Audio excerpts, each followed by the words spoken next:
Sa video na ito mga master, ay tatalakayin natin ang kwento ng Wisteria Wand and Sword, at ito ay ang Chapter 1.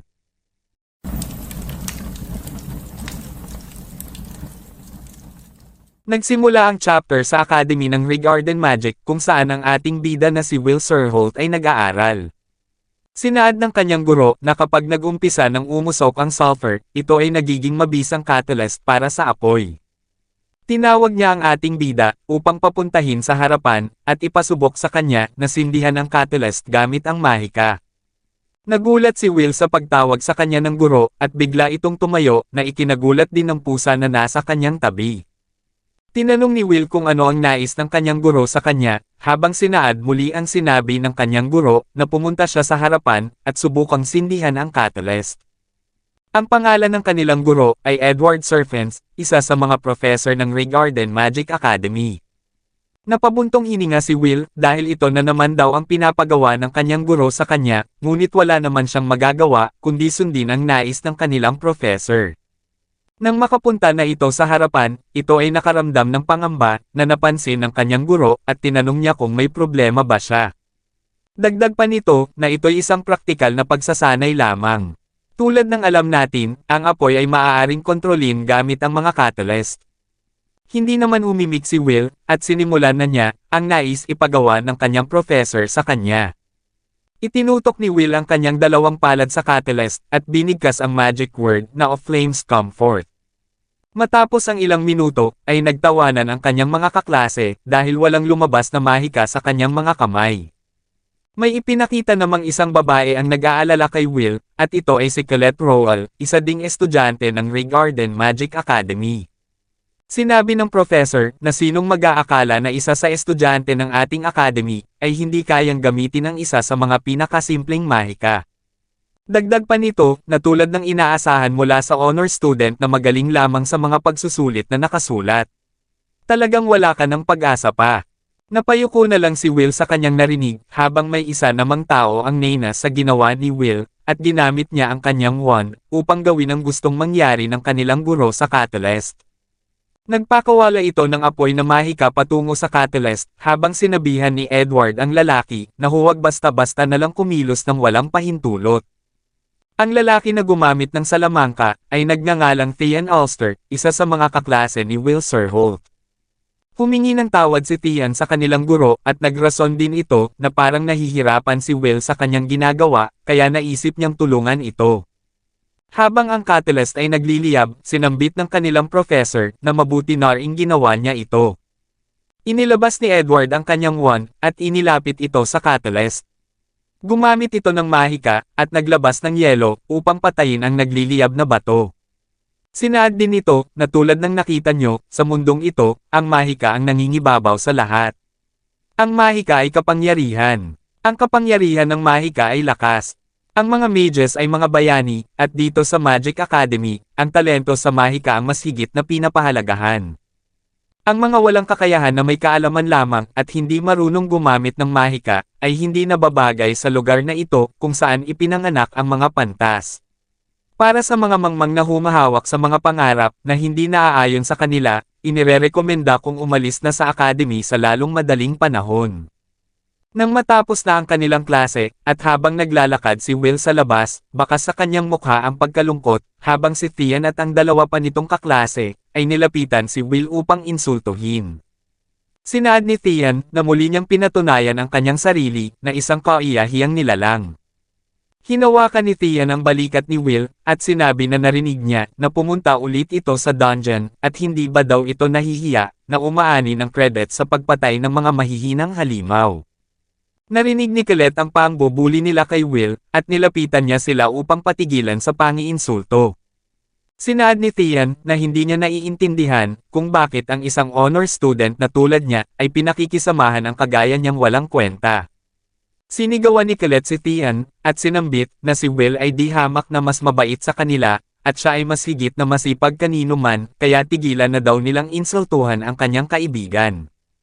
Namula ang pisngi ni Thean sa mga sinabi ni Colette na para bang naiingit ito kay Will, habang ang ating bida naman ay nagulat sa mga ginawang pagtatanggol ni Colette sa kanya. Bigla namang tumawa si Tian at sinaad na ang kabaitan at kasipagan ay hindi sapat upang maging isang magaling na mage, at hindi ko din kailangang sabihin na ang pangarap na maging isang Majiewende ay magiging isang ilusyon lamang. Ang Majiewende ay ang 5 pinakamalakas na mages sa Wisteria, Wand and Sword. Dagdag pa ni Tian na ang maglaan ng oras sa isang walang kakayahan na tulad ni Will ay aksaya lamang. Matapos magsalita, ay umalis na sila, habang inasar naman sila ni Colette, at gawin din daw nito ang minungkahi ng kanilang professor na si Edward, na umalis na sa kanilang academy. Kinausap ni Colette si Will, upang sabihan ito, na huwag na niyang isipin ang sinabi ni Tian, at ano daw ang problema ng kanilang guro, dahil hindi siya makapaniwala, na sinaad niya iyon kay Will. Sinabi naman ni Will, na okay lamang daw iyon, at totoo din ang sinabi ng kanilang guro na wala siyang kakayahang gumamit ng mahika, habang napatawa ito. Sinaad din niya na bukod pa rito, kung nangangahulugan ito na isang cute na babae tulad mo ang nag-aalala para sa akin, ituturing ko itong isang biyaya. Hindi inasahan ni Colette na sasabihin ito ni Will, ang kanyang mga pisngi ay namula, at sinaad na ba't biglang sinasabi mo yan, siguro sinasabi mo din yan sa lahat.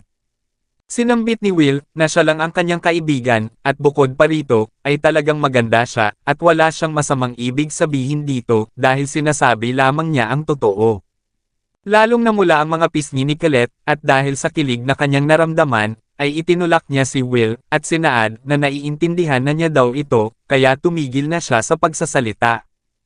Napaisip naman si Colette na natarante siya sa mga nangyari, at kailangan na daw niyang ayusin ang kanyang sarili, dahil isa siyang noble, kahit na ito'y nasa kanyang pangalan lang. Napansin ni Colette na parang may gumugulo sa isipan ni Will, kaya tinanong niya ito kung may problema ba siya. Habang nililinisan ni Will ang kanyang malaking isa pang salamin, sinambit nito na ang kanyang nasa isip ay may isa na namang magandang araw ngayon. Sumang-ayon naman si Colette at ang liwanag daw ngayon ay mainit.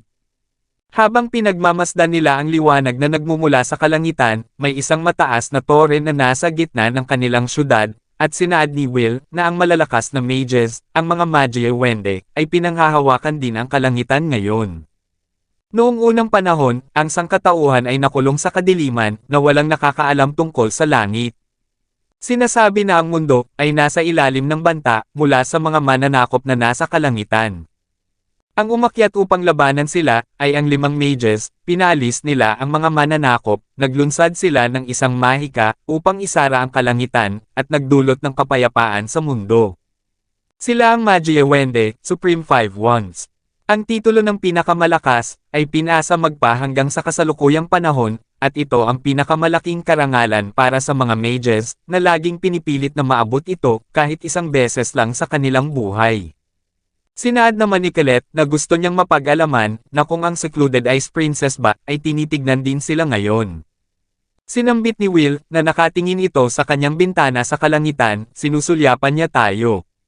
Biglang pumasok sa isip ni Will ang buwan at araw na naging dahilan upang maalala niya ang kanyang nakaraan.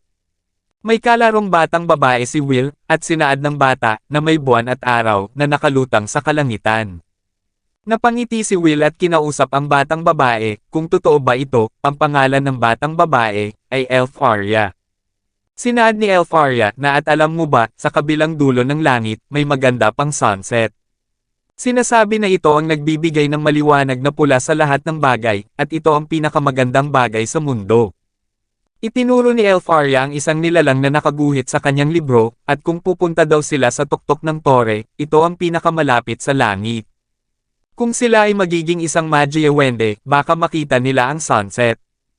Inudyok ni Will si Elfaria na tignan nila ito ng magkasama. Sumang-ayon naman ito, at ito daw ay isang pangako. Sinaad ng kasalukuyang Will sa kanyang sarili na iyon ay isang pangako na nagawa noong bata pa sila, ngunit natupad niya ito. Dahil sa kanyang talento, siya ang pinakabata na tao na nakatanggap ng titulong Majiewende at umabot sa tuktok ng tore. Samantalang ako, ay hindi man lang tumaas ang kalidad, kundi isang walang kakayahan. Pagkatapos ng lahat, hindi pa rin ako makatigil sa pangako na nagawa namin noong panahon na iyon. Patuloy pa rin akong nangangarap ng lubos na nakatayo sa kanyang tabi hanggang ngayon. Inilipat naman ang scene sa Magic Biology Room, kung saan may isang guro na galit kay Will, at ang pangalan nito ay Wagner. Sinusubukang pakalmayan ni Will ang kanyang guro, ngunit patuloy ito sa pagsasalita, at pinagalitan niya ito. Sinaad ng professor na yan ka na naman, pilit kang pumupunta ng dungeon kahit na alam mong hindi ka makagamit ng mahika. Hindi lang ito, pumunta ka pa sa 7th floor ng mag-isa. Talagang mawawala ang buhay mo sa magdadaang araw kapag pinagpatuloy mo yan. Nakaramdam ng takot ang ating bida, at lumuhad ito sa harap ng kanyang guro, upang humingi ng tawad, habang bahagya niyang inangat ang kanyang ulo, upang tignan ito, at tanungin kung magkano ang makukuha niyang credit. Napabuntong hininga si Wagner, habang binigyan niya ito ng pabuyang 2 credits, dahil ang napatay nitong halimaw, ay isang evil guard. Natuwa si Will sa binigay ng kanyang guro, habang sinaad naman ni Wagner na hindi pa din ito sumusuko sa kanyang pangarap na maging isang Majiawende. Tinanong ni Will na kung may posibilidad na ba itong maging isa sa mga Supreme One, habang ipinaliwanag ng kanyang guro na bago ito maging isang Majiawende, ay kailangan niya munang malagpasan ang upper college. Para magawa ito, kailangan niyang kumita ng 12,000 credits mula sa written, sa practical, at hands-on. Dahil wala siyang mahika, hindi siya kikita ng credit sa practical test. Alam naman daw ni Will ito, kaya sa hands-on, o paggapi ng mga halimaw ito bumabawi. Sinaad naman ni Wagner na para malagpasan ang upper college sa purong dungeon lamang ay napaka-imposible, lalo na para sa isang katulad niyang walang mahika. Nalulungkot si Will, pero kahit na ganoon ay hindi daw siya susuko. Napabuntong hininga ulit ang professor at sinaad na sa simula pa lang, bukod sa pagiging Majiawende, ay nasa panganib kang hindi makapagtapos. Malinaw na hindi mo makukuha ang mga credit sa yugtong ito ng mga pagsusulit. Kailangan mong makakuha ng 4 na credit sa pagtatapos ng linggong ito, naiintindihan mo. Biglang nabuhayan si Will sa kanyang narinig, at kung tama ba daw ang kanyang narinig na sa katapusan ng linggong ito. Gagawin daw niya ang lahat upang makakuha ng 4 na credit, habang mabilis na yumuyuko ito sa harapan ng professor. Muling napabuntong hininga si Wagner at sinaad na o siya, kausap ko lang ang sarili ko. Ngunit may mga ulat na may lumitaw na Baskerville sa ika-6 na palapag. Sa tingin ko, na wala pang mag-aaral na nakatalo dito, at kikita ng 4 na credits kapag natalo ito. Ikinagulat ni Will ang impormasyong ibinahagi ng kanyang guro, at dahil sa kanyang kagalakan, ay niyakap niya ito ng mahigpit, at nagpasalamat. Ang pinto ng kanilang silid ay nakabukas, at sa labas nito, ay may isang tao ang nakikinig sa kanilang usapan, at ito ay si Tian. Habang natutuwa ito sa kanyang nasagap na impormasyon, ay napaisip ito at sinaad sa kanyang sarili, na ito na ang kanyang pagkakataon, upang lipulin ang mga taong walang lugar sa kanilang academy. Kinagabihan, nagtungo na si Will sa gate to the abyss, at nang makapasok na ito, kinausap niya ang kanyang pusa at sinaad, na kunin nila ang 4 credits bago matapos ang gabi, at bukod pa dito, na nakalaban na sila ng Baskerville noon. Napa-make-face naman ang pusa sa mga sinaad ng ating bida, habang sinaad ni Will, na huwag na itong mag-alala, at magiging maayos ang lahat. Nag-umpisa na silang maglakad upang magtungo sa 6th floor, at umaasa daw ito sa kanyang ilong, ang pang-amoy ng kanyang pusa. Inilipat ang scene sa grupo ni Tian, kung saan nasa dungeon na din sila. Sinaad ni Tian sa kanyang 2 kasamahan, na hindi nila kailangan ang isang walang talento sa kanilang academy, at tinanong kung ganito din ang kanilang gustong mangyari. Sumang-ayon naman ang 2 sa kanya, habang ibinahagi ni Tian ang kanyang plano, na uunahan nila si Will na tapusin ang halimaw, at pagkatapos, ay papalayasin na siya sa kanilang academy, dahil hindi sapat ang nalikom niyang credit. Tinanong naman ng kanyang kasama na kung ang lahat ba ay magiging okay lang, dahil hindi daw siya sigurado na kakayanin nila ang 6th floor ng sila lang. Nagalit si Tian sa sinaad ng kanyang kasama, at hindi ba daw niya alam kung sino siya. Humingi ng tawad ang isa pa niyang kasamahan, at hindi daw ganon ang kanyang gusto nitong sabihin, sinaad naman ng isa, na tama daw iyon, at si Tian ay isang elite. Sinambit naman ng naiinis na Tian sa kanyang sarili, na ang isang nilalang, na walang kakayahang gumamit ng mahika sa mundong ito, ay hindi dapat nagsasalita tungkol sa Majiawende. Masakit sa tenga at masakit sa mata. Ang isang taong ganyan ay walang karapatang tumuntong sa academy. Sinabi ni Tian na ang kanilang target ay ang Baskerville, habang may biglang kamao ang tumama sa isa sa kanyang kasamahan, at sa sobrang lakas, ay tumalsik ito at bumangga sa pader. Sa harapan ni Tian at ang isa pa niyang kasamahan, ay may isang malaking halimaw ang nagpakita na may dalawang sungay, na ikinatakot ng dalawa. May sumigaw ng malakas na narinig ni Will, at naisip nito na baka may isang tao ang inaatake sa floor.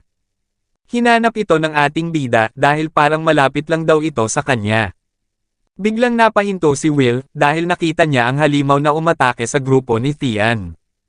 Ito daw ay isang Evil Sentinel na nagkakahalaga ng 10 credits, at ito ay isang bona fide 5/, isang klasifikasyon ng lakas ng isang halimaw. Dagdag pa nito, na dapat hindi ito nandito dahil ang ganitong klase ng halimaw ay naninirahan sa mas mababang floor. Napagtanto naman ni Will na ang taong kaharap ng halimaw ay si Tian. Ang takot na si Tian ay sumigaw na huwag lalapit ang halimaw sa kanya at nagbato ito ng maraming atake gamit ang mahika. Napansin ni Will na ang mahika ni Tian ay walang epekto sa halimaw at ang kanilang agwat ay lubos na malayo. Wala daw itong laban sa halimaw at kailangan daw niya itong tulungan. Nang bubunutin na niya ang kanyang espada, ay nagdalawang isip ito na kailangan ba daw niya talagang tulungan si Tian dahil hindi ba daw niya siya pinagtatawanan, binubuli niya siya ng walang katapusan, at kung tatakbo na lang siya mula rito. Bago pa matapos ang sasabihin ni Will, ay may naalala ito. May isang babae ang nasa kanyang harapan at sinaad na alam niyang mabait ito at taglay niya ang higit na tapang kaysa kanino man. Ang salamin na parang magnifying glass na laging dala-dala ni Will, ay nanggaling sa babae, at ito pala ay si Elf Arya. Kinilig naman ang ating bida, habang sinaad niya, na hindi daw ito totoo, dahil isa lamang daw siyang maralitang tao, na gustong tumayo sa kanyang tabi, at nais lamang na maging karapat-dapat para sa kanya. Kaya ang pinakamabuti na magagawa niya, ay maging tulad ng isang espada. Kumilos na ang halimaw upang atakihin si Tian gamit ang kanyang malaking espada, ngunit biglang dumating sa harapan ni Tian ang ating bida, at pinigilan ang atake ng halimaw. Inilipat ang scene sa academy, si Professor Edward ay pinuntahan si Wagner, upang sabihin na sina Tian at ang grupo nito, ay nagtungo sa dungeon ng walang permiso.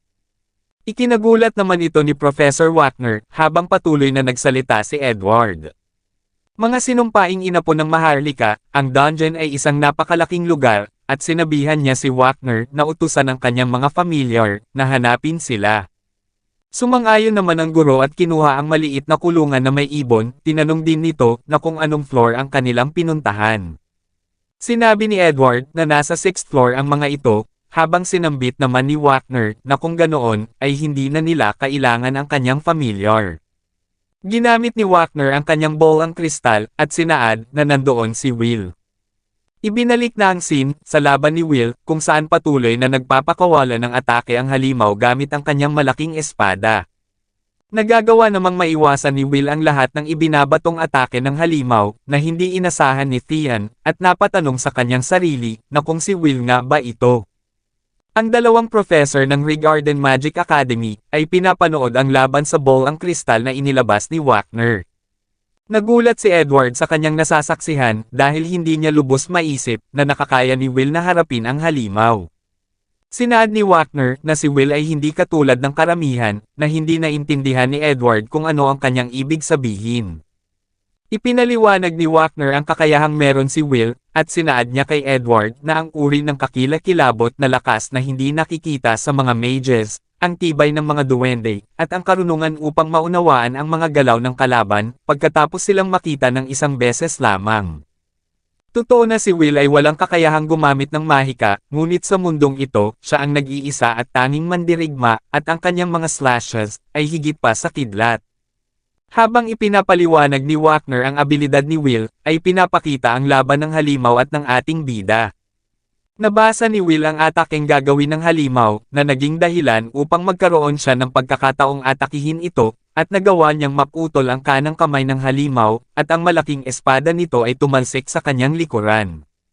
Kinuha ni Will ang espada ng kanyang kalaban, at ginamit ito upang hiwain sa gitna ang halimaw. Hindi nahirapan si Will sa paggamit sa napakalaking espada ng halimaw, at winasiwas niya ito na para bang ang gamit lamang niya ay ang kanyang maliit na espada. Matapos matalo ni Will ang Baskerville, ay nilapitan niya si Tian at tinanong kung okay lamang ito.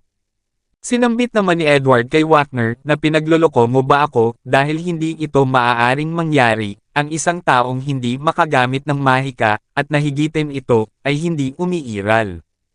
Sa sobrang inis na nararamdaman ni Edward ay napa-walkout ito habang napakamot na lang sa ulo si Wagner. Nakabalik na si Will sa Regarden Magic Academy at nagtungo siya sa silid ni Professor Wagner upang ibigay ang mga natirang bahagi ng halimaw bilang isang katibayan na natalo niya ito.